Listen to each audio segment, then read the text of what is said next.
Since the beginning of 2020, I've been working with the neighborhood markets, which is a combination and partnership of the People's Market in Glenwood and the Corner Market. Very early on in our partnership, COVID-19 hit. And so one of the things that we started to do, in addition to doing some fundraising and infrastructure building around the SNAP EBT program, was also to figure out how do we keep the markets open during a pandemic.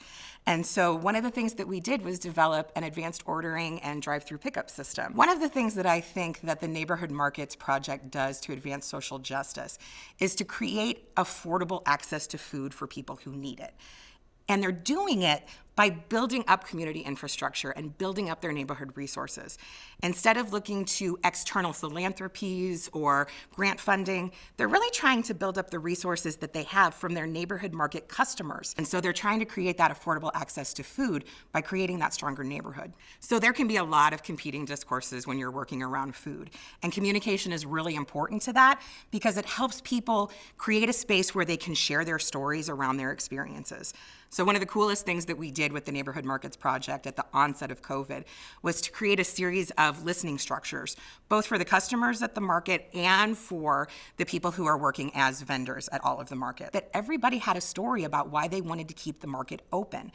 Some folks wanted to keep it open because they needed access to food. Other folks wanted to keep it open because they needed a source of income.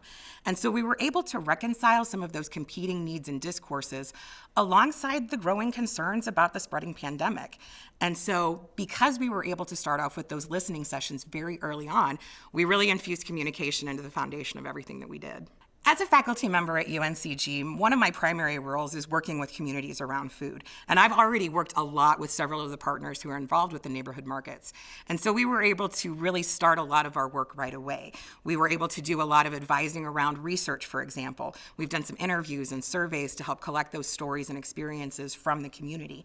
But then we've also created some communication materials too, like some infographics and some website content, so that we can really leverage those communication resources that we have at UNCG into things that are useful for our community partners. I am a big fan of Peter Block's notion of leadership, which is the idea that you should never rely on a single leader, and that leadership is really dispersed throughout a community. And one of the coolest things I think about community-engaged research is how you start to find leadership potential from people who you didn't even know were interested in taking on those kinds of roles.